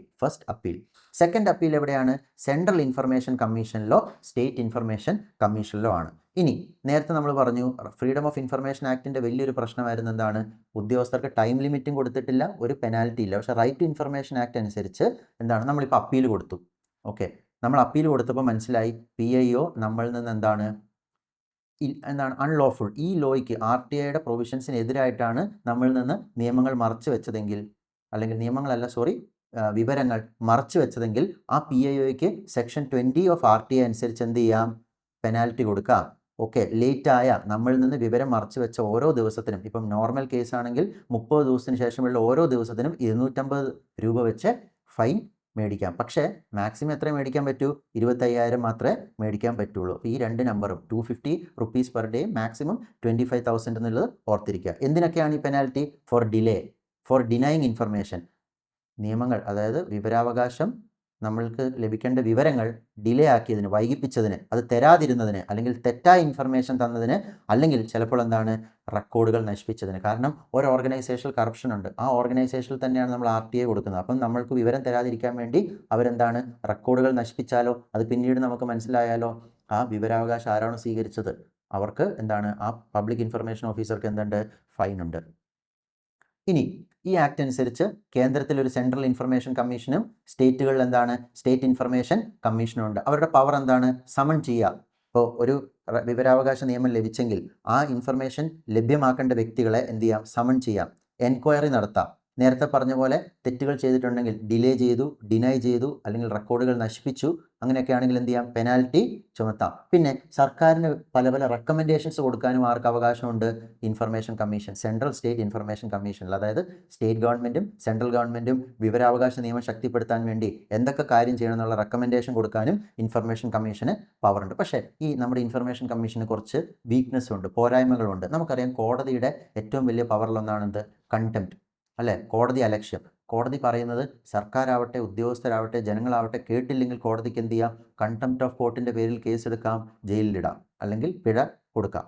നമ്മുടെ ഇൻഫർമേഷൻ കമ്മീഷന് ഇത് രണ്ടുമില്ല. അവർക്ക് ആകെ ചെയ്യാൻ പറ്റുന്ന എന്താണ്, പബ്ലിക് ഇൻഫർമേഷൻ ഓഫീസേഴ്സിൻ്റെ മേൽ പിഴ ചുമത്താം. ഇപ്പോൾ സർക്കാരാണ് ചെയ്യാത്തത്, അല്ലെങ്കിൽ ഗവൺമെൻറ് മനഃപൂർവ്വം ഇൻഫർമേഷൻ വൈകിപ്പിക്കുകയാണെങ്കിൽ എന്ത് ചെയ്യാൻ പറ്റില്ല, ഒന്നും ചെയ്യാൻ പറ്റില്ല. പിന്നെ നമ്മുടെ പല സ്റ്റേറ്റ് ആൻഡ് സെൻട്രൽ ഇൻഫർമേഷൻ കമ്മീഷനിൽ എന്താണ്, കമ്മീഷണേഴ്സ് ഇല്ല, പെൻഡൻസിയാണ്. ഓക്കെ, സ്റ്റേറ്റിൽ സ്റ്റേറ്റ് ഗവൺമെൻറ്റോ സെൻട്രൽ ഗവൺമെൻറ് എന്ത് ചെയ്യുന്നില്ല, ഇൻഫർമേഷൻ കമ്മീഷണർമാരെ അപ്പോയിൻറ്റ് ചെയ്യുന്നില്ല. അങ്ങനെ അപ്പോയിൻറ്റ് ചെയ്യാത്തപ്പോൾ എന്ത് പറ്റും, അപ്പീൽ കേൾക്കാൻ. നമ്മൾക്കറിയാം സെക്കൻഡ് അപ്പീലാണ് അവിടെ പോകുന്നത്, അതായത് സർക്കാർ ഉദ്യോഗസ്ഥർക്കെതിരെയുള്ള അപ്പീലാണ് അവിടെ പോകുന്നത്, അത് കേൾക്കാൻ ആളില്ല. പിന്നെ 2019 ഒരു അമെൻമെൻറ്റ് കൊണ്ടുവന്നു. ഈ അമെൻമെൻറ്റ് ഏറ്റവും വലിയൊരു അടിയായിരുന്നു RTI ആക്ടിന്. എങ്ങനെയാണ്, RTI ആക്ട് നമ്മൾക്കറിയാം, RTI ആക്ടിൻ്റെ ഏറ്റവും പ്രധാനപ്പെട്ട ഒരു ഫീച്ചറായിരുന്നു ഇൻഡിപെൻഡൻറ്റ് ഇൻഫർമേഷൻ കമ്മീഷണർ. ഈ independent central and state information കമ്മീഷൻ്റെ ഇൻഡിപെൻഡൻസിൻ്റെ നട്ടലൊടിക്കുന്ന ഒരു തീരുമാനം അവരെടുത്തു. അതായത് എന്താണ്, നമ്മൾക്കറിയാം നമ്മളുടെ സുപ്രീം കോർട്ട്, ഹൈക്കോർട്ട് ജഡ്ജിമാരായാലും ഇലക്ഷൻ കമ്മീഷൻ ആയാലും ഒക്കെ അവർക്ക് ഒരു കാര്യം കൊടുക്കുന്നുണ്ട്, സെക്യൂരിറ്റി ഓഫ് ടെന്യൂർ. അതായത് അവരുടെ ടെന്യൂർ ഫിക്സ്ഡ് ആണ്. ഒരിക്കൽ അപ്പോയിൻറ്റ് ചെയ്താൽ ഇത്ര കാലത്തേക്കാണ് നിങ്ങൾ അപ്പോയിൻറ്റ് ചെയ്തിരിക്കുന്നത്, അതിനു മുമ്പ് നിങ്ങൾ എന്ത് ചെയ്യാൻ പറ്റില്ല, റിമൂവ് ചെയ്യാൻ പറ്റില്ല. അതുപോലെ നിങ്ങളുടെ സാലറി ഇത്രയാണെന്ന്, ഓക്കെ, സാലറിയും ഫിക്സ്ഡ് ആണ്. അത് ഒരിക്കലും നിങ്ങൾക്ക് എന്ത് ചെയ്യാൻ പറ്റില്ല, നിങ്ങൾക്ക് അൺഫേവറബിളായി, അതായത് നിങ്ങൾക്ക് ഒരിക്കലും സാലറി കുറയുന്ന രീതിയിലുള്ള മാറ്റങ്ങൾ ഗവൺമെൻറ്റിന് വരുത്താൻ പറ്റില്ല എന്നുള്ളതാണ് security of tenure and salary. അത് ഒരു ഓർഗനൈസേഷൻ്റെ ഇൻഡിപെൻഡൻസ്, അല്ലെങ്കിൽ ഒരു കോൺസ്റ്റിറ്റ്യൂഷണൽ ബോഡിയുടെ ഇൻഡിപെൻഡൻസ് ഉറപ്പുവാക്കുന്ന ഒരു കാര്യമാണ്. പക്ഷേ 2019 അമെൻമെൻറ്റ് പ്രകാരം എന്ത് ചെയ്തു, ഇലക്ഷൻ കമ്മീഷനും സുപ്രീം കോടതി ജഡ്ജിനും ഒക്കെയുള്ള അതേ പ്രൊട്ടക്ഷൻ ഉണ്ടായിരുന്ന ഇൻഫർമേഷൻ കമ്മീഷൻ്റെ എന്താണ് പ്രൊട്ടക്ഷൻ എടുത്തു കളഞ്ഞു. മുമ്പ് ചീഫ് ഇലക്ഷൻ കമ്മീഷണർക്ക് സെൻട്രൽ ഇലക്ഷൻ കമ്മീഷൻ്റെയും സ്റ്റേറ്റ് ഇലക്ഷൻ കമ്മീഷണറുടെ അതേ സാലറി ആയിരുന്നു സ്റ്റേറ്റ് ഇൻഫർമേഷൻ കമ്മീഷണർക്ക്. അതായത് സുപ്രീം കോടതി ജഡ്ജിനും ഇലക്ഷൻ കമ്മീഷനും സെൻട്രൽ ഇൻഫർമേഷൻ കമ്മീഷണറിനും ഒരേ സാലറി. ഹൈക്കോടതി ജഡ്ജിനും സ്റ്റേറ്റ് ഇലക്ഷൻ കമ്മീഷണർക്കും അതുപോലെ തന്നെ സ്റ്റേറ്റ് ഇൻഫർമേഷൻ കമ്മീഷണർക്കും ഒരേ സാലറി ആയിരുന്നു. ഈ പാരിറ്റി എടുത്തു കളഞ്ഞു. ഇപ്പോൾ എന്ത് ചെയ്യാം, സെൻട്രൽ ഗവൺമെൻറ്റിന് എപ്പോൾ വേണമെങ്കിലും സെൻട്രൽ ആൻഡ് സ്റ്റേറ്റ് ഇലക്ഷൻ കമ്മീഷൻ്റെ ഇൻഫർമേഷൻ കമ്മീഷൻ്റെ ടെന്യൂർ വെട്ടിച്ചുരുക്കാം, സാലറി കുറയ്ക്കാം. അപ്പോൾ അങ്ങനെ വരുമ്പോൾ എന്ത് ചെയ്യും, ആരെങ്കിലും ഏതെങ്കിലും ഒരു ഇൻഫർമേഷൻ കമ്മീഷണർ അല്ലെങ്കിൽ ഇൻഫർമേഷൻ കമ്മീഷൻ മൊത്തത്തിൽ ഗവൺമെൻറ്റിന് അൺഫേവറബിൾ ആയിട്ടുള്ള, അവർക്ക് ഇഷ്ടപ്പെടാത്ത തീരുമാനങ്ങൾ എടുത്താൽ എന്ത് ചെയ്യാം, അവർ ഈസിയായിട്ട് ഒഴിവാക്കാം. അതുവഴി എന്താണ്, ഇൻഫർമേഷൻ കമ്മീഷനെ ഗവൺമെൻറ്റിന് അവരുടെ പരിധിയിൽ കൊണ്ടുവരാം. യെസ്, അപ്പം റൈറ്റ് ടു ഇൻഫർമേഷൻ ആക്ടിന് 2019 കൊണ്ടുവന്ന അമെൻമെൻറ്റ് എന്ത് ചെയ്തു, ഈ റൈറ്റ് ടു ഇൻഫർമേഷൻ ആക്ടിൻ്റെ ശക്തി കുറച്ചു എന്ന് നമുക്ക് പറയാം. കാരണം എന്താണ്, സെക്യൂരിറ്റി ഓഫ് ടെന്യൂറും സാലറിയും എടുത്തു കളഞ്ഞു. അതായത് ചീഫ് ഇൻഫർമേഷൻ കമ്മീഷണറും മറ്റ് ഇൻഫർമേഷൻ കമ്മീഷണേഴ്സും, അത് സെൻട്രലായാലും സ്റ്റേറ്റിലായാലും എന്താണ്, ഇൻഫർമേഷൻ കമ്മീഷണേഴ്സ് എന്താണ്, ഇനി സർക്കാരിൻ്റെ പ്ലഷറിൽ വർക്ക് ചെയ്യേണ്ടി വരും. അവരെന്താണ്, അവരുടെ പണി എപ്പോൾ വേണമെങ്കിലും തെറിക്കാം. ഈ കാര്യം പറയുമ്പോൾ എന്തുകൊണ്ടാണ് സെക്യൂരിറ്റി ഓഫ് ടെന്യൂർ ഇമ്പോർട്ടൻ്റ് എന്ന് പറയുമ്പോൾ ഓർമ്മ വരുന്ന ഒരു കാര്യമാണ്, നമ്മുടെ പഴയ ലോ മിനിസ്റ്റർ ആയിരുന്ന അരുൺ ജെയ്റ്റ്ലി അദ്ദേഹം പറഞ്ഞിട്ടുണ്ട്, pre retirement judgements they are often decided by post retirement appointments. Pre retirement judgements അതായത് എന്താണ്, ഒരു ജഡ്ജി പലപ്പോഴും റിട്ടയർ ആവുന്നതിന് മുമ്പുള്ള അദ്ദേഹത്തിൻ്റെ അവസാന നാളുകളിലെ ജഡ്ജ്മെൻറ്റ്സ് എന്താണ്, റിട്ടയർ ആയി അദ്ദേഹത്തിന് കിട്ടാൻ സാധ്യതയുള്ള പല പോസ്റ്റും അനുസരിച്ചിരിക്കും. അതേപോലെ തന്നെയാണ് ഇവിടെയും ഇൻഫർമേഷൻ കമ്മീഷണേഴ്സിന് അപ്പോയിൻറ്റ് ചെയ്യുന്ന ഗവൺമെൻറ്റാണ്. അവർക്ക് ഫിക്സഡ് ടെന്യൂറിൽ അവരുടെ സാലറി എപ്പോൾ വേണമെങ്കിലും ഗവൺമെൻറ്റിന് കുറയ്ക്കാമെന്ന് വരുമ്പോൾ അവരുടെ തീരുമാനങ്ങൾ പലപ്പോഴും പ്രോ ഗവൺമെൻറ് ആകും. അവരുടെ ഇൻഡിപെൻഡൻസും ഓട്ടോണോമിയും അതോടെ നഷ്ടപ്പെടും. ഓക്കെ, ഇനി ഇത് പറയുമ്പോൾ നമ്മൾ ഓർക്കേണ്ട പ്രധാനപ്പെട്ട ഒരു കാര്യമാണ് അടുത്തിടെയായി വന്ന digital personal data protection act. Okay, അതായത് വ്യക്തികളുടെ പേഴ്സണൽ ഡാറ്റ പ്രൊട്ടക്ട് ചെയ്യാൻ വേണ്ടി ഗവൺമെൻറ് പാസ്സാക്കിയ ഒരു ആക്റ്റാണ്. പക്ഷേ ഈ ആക്ട് എന്ത് ചെയ്തു, RTIയുടെ നട്ടെല്ലൊടിച്ചു. അതെങ്ങനെയാണ് സംഭവിച്ചതെന്ന് നമുക്ക് നോക്കാം. RTI ഈ ആക്ടിൻ്റെ, ഇതിനെ DPDP ആക്ട് എന്ന് കോമൺ ആയിട്ട് വിളിക്കും. ഈ ആക്ട് പാസ്സായതോടെ റൈറ്റ് ടു ഡിനൈ ഇൻഫർമേഷൻ ആയി എന്നും പലരും പറയും. RTI എന്തായി, RDI, right to deny. Government എന്താണ്, മുമ്പ് ജനങ്ങൾക്ക് റൈറ്റ് ടു ഇൻഫർമേഷൻ ഉണ്ടായിരുന്നു, ഇപ്പോൾ ഗവൺമെൻറ്റിന് എന്താണ്, റൈറ്റ് ടു ഡിനൈ ഇൻഫർമേഷൻ വന്നു. അപ്പോൾ DPDP ആക്ടിന് ശേഷം ഗവൺമെൻറ്റിന് ആളുകൾക്ക് വിവരം കൈമാറുന്നതിന് ഒരുപാട് എന്താണ് എക്സ്ക്യൂസ് കിട്ടി, കൊടുക്കാതിരിക്കാനുള്ള എക്സ്ക്യൂസുകൾ കിട്ടി. ജസ്റ്റിസ് പുട്ടുസ്വാമി ജഡ്ജ്മെൻറ്റ്, അതാണെന്ത്, റൈറ്റ് ടു പ്രൈവസിയെ ഒരു ഫണ്ടമെൻ്റൽ റൈറ്റായി അംഗീകരിച്ച ഒരു സുപ്രീം കോടതി ജഡ്ജ്മെൻറ്റാണ് ജസ്റ്റിസ് പുട്ടുസ്വാമി ജഡ്ജ്മെൻറ്റ്. ആ ജഡ്ജ്മെൻറ്റിന് ശേഷം സെൻട്രൽ ഗവൺമെൻറ് 2023 എന്ത് ചെയ്തു, ഒരു ഡിജിറ്റൽ ഡാറ്റ പ്രൊട്ടക്ഷൻ അല്ലെങ്കിൽ digital personal data protection act കൊണ്ടുവന്നു. അതെന്തിനു വേണ്ടിയിട്ടായിരുന്നു, പ്രൈവസി സ്ട്രെങ്തൻ ചെയ്യണം. നമുക്കറിയാം നമ്മളുടെ വ്യക്തിപരമായ പല വിവരങ്ങളും ഡിജിറ്റലി സ്റ്റോർ ചെയ്യുന്നു, അതിൻ്റെ പ്രൊട്ടക്ഷൻ, അത് നമ്മളറിയാതെ കൈമാറ്റം ചെയ്യുന്നില്ല, ദുരുപയോഗം ചെയ്യുന്നില്ല എന്ന് ഉറപ്പുവരുത്താനാണ് ഗവൺമെൻറ് എന്ത് ചെയ്തത്, digital personal data protection act പ്രഥമ ദൃഷ്ട്യാ കൊണ്ടുവന്നതെങ്കിലും അതെന്തായിരുന്നു അതിൻ്റെ മറ്റൊരു റിസൾട്ട്, സുതാര്യത, ട്രാൻസ്പെറൻസിയെ റെസ്ട്രിക്റ്റ് ചെയ്തു. ഓക്കെ, ഇപ്പോൾ എന്താണ്, എല്ലാ പേഴ്സണൽ ഡാറ്റയും DPDP ആക്ട് അനുസരിച്ച് പ്രൊട്ടക്റ്റഡ് ആണ്. എല്ലാ പേഴ്സണൽ ഡാറ്റയും എന്താക്കി, പ്രൊട്ടക്റ്റഡ് ആക്കി. അതുകൊണ്ട് തന്നെ ഇപ്പോൾ എന്ത് ഇൻഫർമേഷൻ നമ്മൾ ചോദിച്ചാലും അത് പേഴ്സണൽ ഡാറ്റയാണ്, അതുകൊണ്ട് അതിനെ ഡിനൈ ചെയ്യുന്നു എന്ന് പറയാം. ഇപ്പോൾ section 8 close 1 sub close J, അത് കാരണം എന്താണ്, RTI വീക്കറായി. ഓക്കെ, ഇതിനകത്ത് തന്നെ 2 ആക്ട് ഉണ്ട്, DPDP ആക്റ്റും RTI ആക്റ്റും. DPDP ആക്ട് കൊണ്ടുവന്നപ്പോൾ അതിലൊരു പ്രൊവിഷൻ കൊണ്ടുവന്നു, അതായത് ഈ ആക്ടിന് എതിരായി മറ്റേത് ആക്റ്റിൽ എന്തുണ്ടെങ്കിലും അതിനെ DPDP ആക്ട് സൂപ്പർസീഡ് ചെയ്യും. അതായത് ഒരു മേൽക്കോയ്മ എന്തിനു കിട്ടി, digital personal data protection act കിട്ടി. അങ്ങനെയാണ് ഈ ആക്ട് കൊണ്ടുവന്നപ്പോൾ RTI ആക്ടിലും ചെറിയ അമെൻമെൻറ്റുകൾ കൊണ്ടുവന്നു. കാരണം DPDP ആക്ട് എന്തിൻ്റെ മുകളിൽ വരും, RTI ആക്ടിൻ്റെ മുകളിൽ വരും.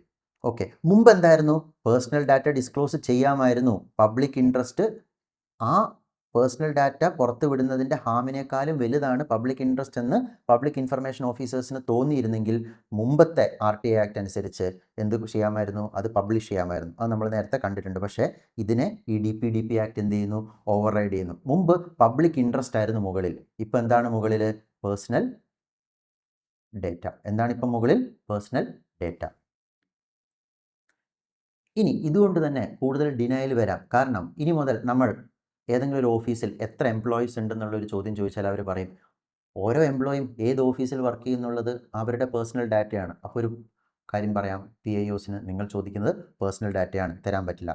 ഡിസിപ്ലിനറി റെക്കോർഡ്സ്, സപ്പോസ് ഒരു പോലീസ് ഉദ്യോഗസ്ഥൻ, നമ്മൾക്കറിയണം നമ്മുടെ നാട്ടിൽ വന്നിരിക്കുന്ന പുതിയൊരു പോലീസ് ഉദ്യോഗസ്ഥൻ്റെ ട്രാക്ക് റെക്കോർഡ് എങ്ങനെയാണ്, അദ്ദേഹം മികച്ചൊരു ഉദ്യോഗസ്ഥനാണോ, അദ്ദേഹത്തിന് സസ്പെൻഷൻ കിട്ടിയിട്ടുണ്ടോ, അദ്ദേഹത്തിന് ഇൻക്രിമെൻറ്റ് കട്ട് ചെയ്തിട്ടുണ്ടോ, അതായത് എന്തെങ്കിലും തെറ്റ് ചെയ്തിട്ട് ഡിപ്പാർട്ട്മെൻറ്റ് എടുത്ത ആക്ഷനാണത്. അത് അറിയുന്ന വഴി നമ്മൾക്ക് ആ ഉദ്യോഗസ്ഥൻ്റെ പെർഫോമൻസ് എങ്ങനെയാണെന്ന്, അദ്ദേഹം പബ്ലിക് ഡ്യൂട്ടി ഏത് തരത്തിൽ നിറവേറ്റുന്ന വ്യക്തിയാണെന്ന് നമുക്ക് മനസ്സിലാക്കാൻ പറ്റും. പക്ഷേ ഇനി മുതൽ നമ്മൾ ചോദിച്ചാൽ പറയാം എന്താണ്, അത് അദ്ദേഹത്തിൻ്റെ പേഴ്സണൽ ഡേറ്റയാണ് എന്ന് പറഞ്ഞ് തരാതിരിക്കാം. എഡ്യൂക്കേഷൻ ഡിഗ്രീസ്, ഇത് പറയുമ്പോൾ നിങ്ങളിൽ പലർക്കും അറിയാം, പലരുടെ എഡ്യൂക്കേഷൻ ഡിഗ്രി നമുക്ക് എന്ത് ചെയ്യാൻ പറ്റില്ല, ചോദിക്കാൻ പറ്റില്ല. ചോദിച്ചാൽ അതെന്താവും, പേഴ്സണൽ ഡാറ്റയുടെ വയലേഷൻ. ഓക്കെ, അസറ്റ് ഡിക്ലറേഷൻ, പലപ്പോഴും നമുക്കറിയാം പബ്ലിക് അതോറിറ്റീസ്, അത് പൊളിറ്റീഷ്യൻസ് ആവട്ടെ, ഗവൺമെൻറ് ഉദ്യോഗസ്ഥരാവട്ടെ, അവരുടെ അസറ്റ് അറിയുന്ന വഴി, അവരുടെ സാലറി, അവർക്കിപ്പോൾ എന്താണ്, സർക്കാർ ഉദ്യോഗസ്ഥർക്ക് മറ്റ് സോഴ്സ് ഓഫ് റവന്യൂ പാടില്ല. അപ്പോൾ അവരുടെ ശമ്പളവും അവരുടെ അസറ്റും കമ്പയർ ചെയ്യുമ്പോൾ അവർ കറക്റ്റാണെന്ന് നമുക്ക് മനസ്സിലാക്കാം. അപ്പോൾ അസറ്റ് തരാൻ പറ്റില്ല എന്ന് പറയും, കാരണം അത് പേഴ്സണൽ ഇൻഫർമേഷൻ ആണ്. ട്രാവൽ എക്സ്പെൻഡിച്ചർ, അതും തരാൻ പറ്റില്ല എന്ന് പറയാം. കാരണം എന്താണ്? പേഴ്സണൽ എക്സ്പെൻഡിച്ചറാണ്. ഇപ്പോൾ ഇത് ഒരു സർക്കാർ ഉദ്യോഗസ്ഥൻ നിരന്തരമായി വിദേശ രാജ്യം സന്ദർശിക്കുന്നു. അപ്പോൾ അദ്ദേഹത്തിൻ്റെ ട്രാവൽ എക്സ്പെൻഡിച്ചർ എത്രയാണെന്ന് ചോദിക്കുമ്പോൾ നമ്മൾ അദ്ദേഹം കറക്റ്റാണോ അല്ലയോ എന്ന് മനസ്സിലാക്കാം. പക്ഷേ പുതിയ DPDP ആക്ട് അനുസരിച്ച് ഇതെല്ലാം പേഴ്സണൽ ഡാറ്റയിൽ വരും. പേഴ്സണൽ ഡാറ്റ എന്ത് ചെയ്യാൻ പറ്റില്ല? കൊടുക്കാൻ പറ്റില്ല. അതുകൊണ്ട് എന്താണ്?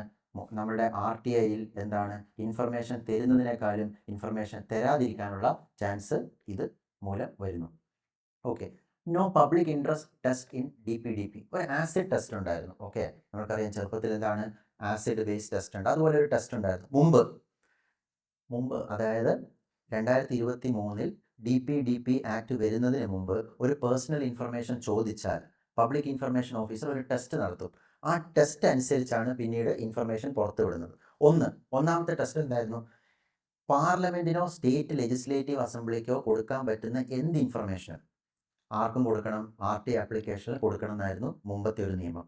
അതുപോലെ തന്നെ അദ്ദേഹത്തിന് തോന്നുകയാണ് പേഴ്സണൽ ഡേറ്റയേക്കാൾ പ്രധാനം, അല്ലെങ്കിൽ പേഴ്സണൽ ഡേറ്റ പുറത്തുവിട്ടാൽ ഉണ്ടാകുന്നതിനേക്കാളും പ്രധാനപ്പെട്ട ഒരു കാര്യമാണ് പബ്ലിക് വെൽബീയിങ്, അല്ലെങ്കിൽ പബ്ലിക് ഗുഡാണ് ഉണ്ടാകാൻ പോകുന്നതെന്ന് തോന്നിയാലും പബ്ലിക് ഇൻഫർമേഷൻ ഓഫീസേഴ്സിന് എന്ത് ചെയ്യാമായിരുന്നു? ഈ ഡേറ്റ പുറത്തുവിടാമായിരുന്നു. പക്ഷേ ഇനി മുതൽ അത് പറ്റില്ല. ഓക്കെ, ഈ എക്സംഷൻസ് മുമ്പ് ഉണ്ടായിരുന്നു, ഇപ്പോഴില്ല. പിന്നെ മിസ്യൂസ് ഉണ്ട്. നമുക്കറിയാം മുമ്പ് ഈ രണ്ട് ടെസ്റ്റ് ചെയ്യാം. അതായത് പാർലമെൻറ്റിനും സ്റ്റേറ്റ് ലെജിസ്ലേറ്റീവ് അസംബ്ലിക്കും ഏതൊരു ഉദ്യോഗസ്ഥൻ്റെയും മുമ്പ് ശമ്പളം, അദ്ദേഹത്തിൻ്റെ അസറ്റ്, അതൊക്കെ അറിയാം. അപ്പം നമ്മൾ ചോദിച്ചാൽ അത് നമുക്ക് തരണം. കാരണം പാർലമെൻറ്റും സ്റ്റേറ്റ് ലെജിസ്ലേറ്റീവ് അസംബ്ലിക്കും ലഭ്യമായ എല്ലാ വിവരവും ഓരോ സിറ്റിസണും ലഭ്യമാക്കാൻ RT ആക്ട് 2005 മുമ്പ് അതിനുള്ള അധികാരം കൊടുത്തിരുന്നു. പക്ഷേ ഇപ്പോൾ അതൊക്കെ എടുത്ത് കളഞ്ഞു. ഇതുകൊണ്ട് തന്നെ ഉദ്യോഗസ്ഥർക്ക് എന്ത് ചെയ്യാം? എന്ത് ഇൻഫർമേഷൻ ചോദിച്ചാലും എന്ത് ചെയ്യാം? അത് ഹൈഡ് ചെയ്യാനുള്ള ഏറ്റവും നല്ല മാർഗ്ഗമായി എന്ത് മാറി? DPDP. എന്ത് ചോദിച്ചാലും അതിൽ പേഴ്സണൽ ഡേറ്റ ഉണ്ട്, അല്ലെങ്കിൽ പേഴ്സണൽ ഇൻഫർമേഷൻ ഉണ്ട് എന്ന് പറഞ്ഞ് അത് തരാതിരിക്കാൻ പറ്റും. നമ്മൾ കഴിഞ്ഞ 20 വർഷമായി, നമുക്കറിയാം 2005 ഇത് വരുന്നത്. അതിന് മുമ്പ് 2002 ഫ്രീഡം ഓഫ് ഇൻഫർമേഷൻ ആക്ട് വന്നു. അതായത് നമ്മൾ ഏകദേശം 20 വർഷം കൊണ്ട് ഉണ്ടാക്കിയെടുത്ത എല്ലാ പ്രോഗ്രസ് എന്ത് ചെയ്തു? ഈ 2023 DPDP ആക്ടും അതിലൂടെ വന്ന RT അമെൻമെൻറ്റ് പ്രകാരവും നശിപ്പിക്കപ്പെട്ടു. പക്ഷേ ഇത്രയൊക്കെ ആണെങ്കിലും RT ആക്ടിന് കുറേ ഇമ്പോർട്ടൻസ് ഉണ്ട്. ഓക്കെ, അതിൻ്റെ ഒരു പ്രധാനപ്പെട്ട പോരായ്മ വന്നെങ്കിലും ഇപ്പോഴും സിറ്റിസൺസിനെ എംപവർ ചെയ്യുന്ന, കറപ്ഷൻ റെഡ്യൂസ് ചെയ്യുന്ന, ട്രാൻസ്പെറൻസി വർദ്ധിക്കുന്നത് വഴി കറപ്ഷൻ റെഡ്യൂസ് ചെയ്യുന്ന, അക്കൗണ്ടബിലിറ്റി, ഉത്തരവാദിത്തം, അതായത് നമ്മൾ ഓരോ ഫയൽ എടുക്കുമ്പോഴും അതാരാണ് എഴുതിയത്, ആരാണ് തീരുമാനങ്ങൾ എടുത്തതെന്ന് നമുക്ക് മനസ്സിലാക്കുന്ന വഴി ഉദ്യോഗസ്ഥരുടെ മേൽ, പൊളിറ്റിക്കൽ ലീഡർഷിപ്പിൻ്റെ മേൽ ഉത്തരവാദിത്തം എൻഷുർ ചെയ്യുന്ന, ഡെമോക്രസിയെ ശക്തിപ്പെടുത്തുന്ന നല്ല ഭരണം, കറപ്ഷൻ കുറയുമ്പോൾ ഓക്കെ ഓട്ടോമാറ്റിക്കലി എന്ത് വരും? നല്ല ഗവർണൻസ് വരും. ഇതെല്ലാം സാധ്യമാക്കിയിരുന്ന ഒരു കാര്യമാണിത് RTI. അപ്പോൾ മാത്രമല്ല, ജനങ്ങൾക്ക് ഇതെല്ലാം അറിയുന്നത് വഴി ജനങ്ങളും എന്ത് ചെയ്യുന്നു? ഡെമോക്രസിയിൽ പങ്കാളികളാകുന്നു. അത് സാധ്യമാക്കിയ ഒരു ആക്റ്റാണ് RTI ആക്ട്. പക്ഷേ ഈ RTI ആക്ടിൻ്റെ ചലഞ്ചസ് എന്താണ്? ഞാൻ നേരത്തെ പറഞ്ഞു, സെൻട്രൽ ഇൻഫർമേഷൻ കമ്മീഷനിലും സ്റ്റേറ്റ് ഇൻഫർമേഷൻ കമ്മീഷനിലും ഒരുപാട് പോസ്റ്റുകൾ വേക്കൻ്റ് ആണ്. സെൻട്രൽ ഗവൺമെൻറ്റും സ്റ്റേറ്റ് ഗവൺമെൻറ്റും എന്തിനുള്ള ഉത്സാഹം കാണിക്കുന്നില്ല? ഇവരെ അപ്പോയിൻറ്റ് ചെയ്യാനുള്ള ഉത്സാഹം കാണിക്കുന്നില്ല. ബ്യൂറോക്രാറ്റ്സിന് പലപ്പോഴും ഇൻഫർമേഷൻ തരാനൊരു മടിയാണ്. അതിനവർ പല കാരണങ്ങൾ കണ്ടെത്തുന്നു. ഇപ്പോഴത്തെ DPDP ആക്ട് അനുസരിച്ച് അവർക്ക് കൂടുതൽ കാരണം അതിന് കിട്ടി. RTI ആക്ടിവിസ്റ്റുകൾ ഒരുപാട് ത്രെട്ട് നേരിടുന്നു. ഒരുപാട് RTI ആക്ടിവിസ്റ്റുകൾ കൊല്ലപ്പെടുന്നു. ഓക്കെ, ഡൈല്യൂഷൻ ത്രൂ അമെൻമെൻറ്റ്, ശക്തമായ ഒരു RTI ആക്ട് ഉണ്ടായിരുന്നു. പക്ഷേ പല അമെൻമെൻറ്റ്, 2019 അമെൻമെൻറ്റ്, ഇപ്പോൾ 2023 DPDP ആക്ടൊക്കെ അനുസരിച്ച് ഈ ശക്തമായ RTI ആക്ടിനെ എന്ത് ചെയ്യുകയാണ്? വെള്ളം ചേർത്ത് ഇല്ലാതാക്കുകയാണ്. ഓക്കെ, ഇനി ഈ DPDP, digital personal data protection act എന്ത് ചെയ്തു? RTI ആക്ടിനെ ഓവർ ഷാഡോ ചെയ്തു.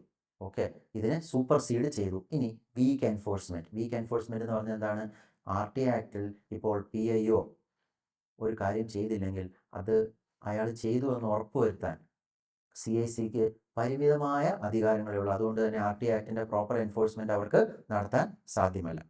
ഇനി നമുക്ക് ചില ചോദ്യങ്ങൾ നോക്കാം. ഓക്കെ, നമ്മൾ ഇതുവരെ പഠിച്ചതിൽ നിന്ന് നമുക്ക് എന്ത് ചെയ്യാം? ഉത്തരം കൊടുക്കാൻ പറ്റുന്ന ചില ചോദ്യങ്ങൾ. ആദ്യത്തെ, which of the following is not? നിങ്ങൾ എന്ത് ചെയ്യണം? പരീക്ഷയിൽ ചോദ്യം വായിക്കുമ്പോൾ ശ്രദ്ധിക്കേണ്ടതാണെന്ത്? നോട്ട് എന്ന് പറയുന്ന വേർഡ് ഉണ്ടോ? പലപ്പോഴും സ്പീഡിൽ വായിച്ചു പോകുമ്പോൾ ഇത് ശ്രദ്ധിക്കില്ല. Which of the following is not included in the definition of information under section 2F of RTI act 2005? Document and memos ഉണ്ടല്ലോ. Opinion and advices within the public authority, information relating to private bodies accessible through any other law, personal information of public officials without any public interest. Okay. Document and memos നേരത്തെ പറഞ്ഞു. Document, memos, records, films, microfilm, email ഇതെല്ലാം പറ്റും. Opinion and advices within a public authority. ഇപ്പോൾ ഒരു file എഴുതിയാണ്. File എഴുതുമ്പോൾ എന്താണ്, താഴെ ഒരു ക്ലർക്ക് തൊട്ട് മുകളിൽ എന്താണ് ചീഫ് സെക്രട്ടറി വരെ പല പല ഒപ്പീനിയൻ എഴുതും. അതൊക്കെ ആർക്ക് ആക്സസ് ചെയ്യാം? ജനങ്ങൾക്ക് ആക്സസ് ചെയ്യാം. ആരാണ് എന്ത് തീരുമാനം എടുത്തത്, ആരാണ് ആ തീരുമാനത്തെ മറികടന്ന് വേറൊരു തീരുമാനം എടുത്തത്, അതെല്ലാം അറിയാം.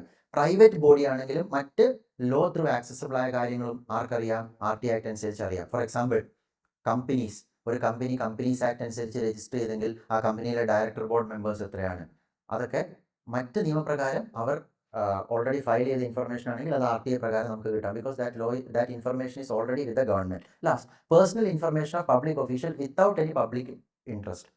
ഫോർ എക്സാമ്പിൾ, ഒരു IAS ഉദ്യോഗസ്ഥനുണ്ട്.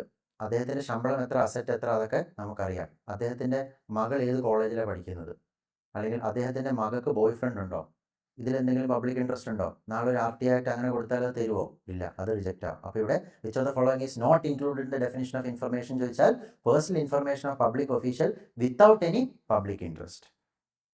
അടുത്തത്, under the RT act which of the following time limit is correctly match. RT act അനുസരിച്ച് ചില ടൈം ലിമിറ്റ് ഉണ്ട്, അത് കറക്റ്റായി മാച്ച് ചെയ്തെന്താണ്? ഒരു വ്യക്തിയുടെ ജീവനോ സ്വാതന്ത്ര്യവുമായി ബന്ധപ്പെട്ട ഒരു കാര്യമാണെങ്കിൽ 48 മണിക്കൂറിനുള്ളിൽ കൊടുക്കണം. ശരിയാണ്, നമ്മളതൊക്കെ അറിയാം. 48 മണിക്കൂർ. യെസ്. ഇൻഫർമേഷൻ വയ assistant public information officer. Public information officer ആണെങ്കിൽ എന്താണ്? 30 ദിവസമാണ്. അസിസ്റ്റന്റ് പബ്ലിക് ഇൻഫർമേഷൻ ഓഫീസർ ആണെങ്കിൽ ചില കേസിൽ 40 ദിവസം വരെ എടുക്കാം. ഇവിടെ എന്താണ്? 60 ആണ്, അത് തെറ്റാണ്. Third party information 45 days. 45 days ആണോ? അല്ല, അതെന്താണ്? 40 ഡേയ്സ്. അത് പറയുമ്പോൾ ഓർക്കുക, 5 ദിവസത്തിനുള്ള അവർക്ക് നോട്ടീസ് കൊടുക്കണം, 10 ദിവസത്തിനുള്ള അവരെ കേൾക്കണം, എന്നിട്ട് വേണം എന്ത് ചെയ്യാൻ?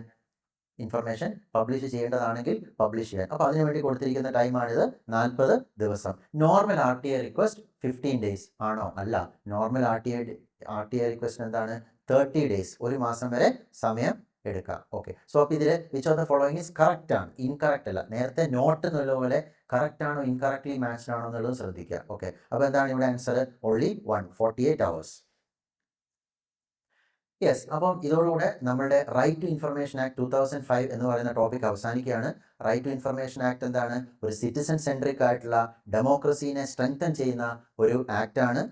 അതിനെക്കുറിച്ച് ഓർക്കുമ്പോൾ അല്ലെങ്കിൽ പഠിക്കുമ്പോൾ നമ്മൾ ഓർക്കേണ്ട സംഘടന ഏതാണ്? മസ്ദൂർ കിസാൻ ശക്തി സംഘടൻ. അപ്പോൾ അതിലെ ഇൻഫർമേഷനെ കുറിച്ചും പബ്ലിക് അതോറിറ്റി എന്താണ്, ഈ സെക്ഷനുകൾ ഓർക്കുക. ഓക്കെ. അതിൻ്റെ എക്സംഷൻസ് ഓർക്കുക. Okay. National security, sovereignty, unity, relationship with foreign countries, okay, personal data that does not have any public interest, ഇതുപോലുള്ള എക്സംഷൻസ് ഓർക്കുക. ഓക്കെ.